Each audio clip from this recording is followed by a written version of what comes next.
Hello दोस्तों, तो स्वागत है आप सभी का एक और नई वीडियो में। और आप देख रहे हैं द रियल इंसिडेंट। और दोस्तों, मैं आपका होस्ट राजू। तो वीडियो में आगे बढ़ने से पहले अगर आप नए हैं तो हमारे चैनल को ज़रूर सब्सक्राइब करिए और बेल आइकन को प्रेस करिए ऐसी ही रियल इंसिडेंट वीडियो देखने के लिए।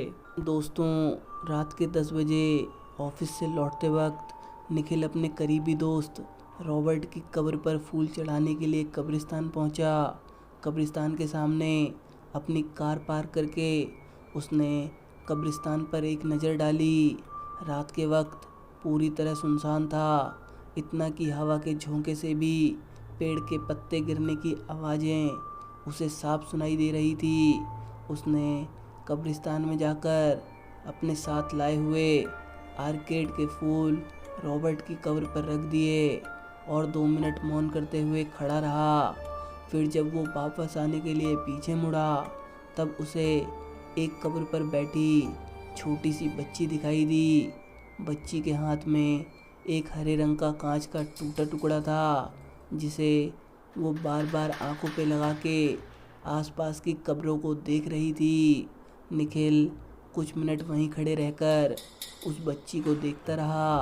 वो इंतज़ार कर रहा था कोई उस बच्ची की पहचान का आए और उसे सही सलामत अपने साथ घर ले जाए, पर ऐसा हुआ नहीं। फिर निखिल उस बच्ची के पास जाकर खड़ा हुआ। निखिल की तरफ देखते हुए वो छोटी बच्ची मुस्कुराई। निखिल ने पूछा, अरे छोटी, तुम अकेली यहाँ पर क्या कर रही हो और तुम्हारे माता पिता कहाँ हैं? फिर वो बोली, मेरे मम्मी पापा अगले कब्रिस्तान में गए हैं, वो वहाँ पर रहते हैं। वहाँ से कुछ ही दूरी पर एक और कब्रिस्तान था, इसलिए निखिल को लगा कि बच्ची शायद उसी कब्रिस्तान के आसपास रहती होगी। इसे शायद ठीक से पता याद नहीं होगा। फिर निखिल ने पूछा कि तुम यहाँ अकेले क्यों बैठी हो, तुम्हारे साथ कोई बड़ा नहीं है? बच्ची ने जवाब दिया, मेरे पिताजी मुझे यहाँ छोड़ के गए हैं। निखिल ने सोचा कि कैसा निर्दयी बाप होगा, अपनी बेटी को कोई इस तरह कब्रिस्तान में छोड़ के जाता है भला। निखिल उस छोटी बच्ची से इतनी बातें कर रहा था पर उसका ध्यान सिर्फ उस कांच के टुकड़े में ही था। वो बस उसमें एक आंख बंद करके इधर उधर देख रही थी। निखिल ने आखिर उस बच्ची से पूछ लिया कि तुम कांच में क्या देख रही हो? उसने जवाब दिया कि इस हरे कांच के टुकड़े में मुझे गायब होने वाले लोग दिखते हैं, बहुत मज़ा आता है गायब होने वाले लोग। निखिल को कुछ समझ में नहीं आया। बच्ची के साथ और कुछ देर खड़ा रहा, फिर उसे गोद में उठाकर कब्रिस्तान से बाहर निकाल लाया। चलते चलते गोद में बैठी उस बच्ची ने अपना नाम त्रिशा बताया। निखिल ने जैसे ही कब्रिस्तान के बाहर कदम रखा, उसे अचानक तेज ठंड के मौसम ने घेर लिया। उसका बदन ठंड से कांपने लगा, पर निखिल का ध्यान जब उसकी कार के पास खड़ी उस बच्ची त्रिशा की तरफ गया तब उसे हैरानी हुई, क्योंकि उस पर इस खून जमाने वाली सर्दी का भी कोई असर नहीं हो रहा था। उस वक्त त्रिशा कांच के टुकड़ों में से निखिल की तरफ ही देख रही थी। तभी उसके चेहरे के हाव भाव अचानक से बदलने लगे।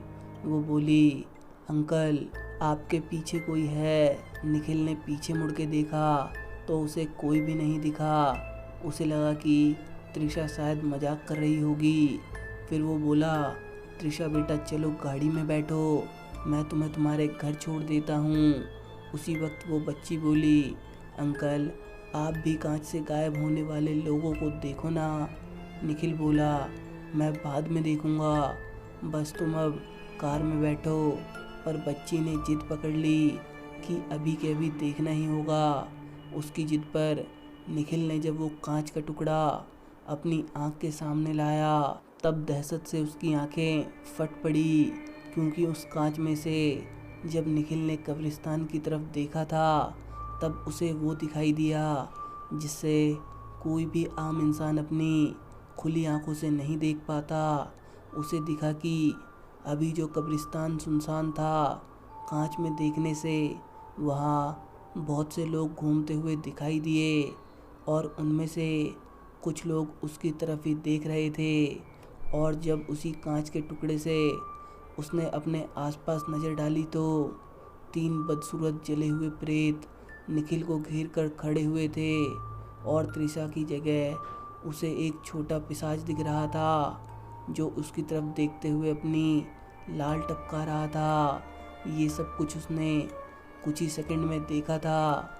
वो अपने साथ गोद में किसको उठा लाया है ये सोचकर वो डर से अधमरा हो गया। उसने तुरंत कांच फेंक दिया और भागने के लिए कार का दरवाज़ा खोलने लगा। तभी उसे खी खी की शैतानी हंसी सुनाई दी और अगले ही पल पूरे कब्रिस्तान में निखिल की दर्द भरी चीख सुनाई दी। तो दोस्तों, आपको इस सच्ची घटना कैसी लगी मुझे कमेंट करके ज़रूर बताइए और वीडियो अच्छी लगी हो तो वीडियो को लाइक करिए और अपने दोस्तों के साथ शेयर करिए और ऐसी ही रियल इंसिडेंट वीडियो देखने के लिए चैनल को ज़रूर सब्सक्राइब करिए। मैं मिलता हूँ आपको इसकी नेक्स्ट वीडियो में, तब तक के लिए गुड बाय, टेक केयर।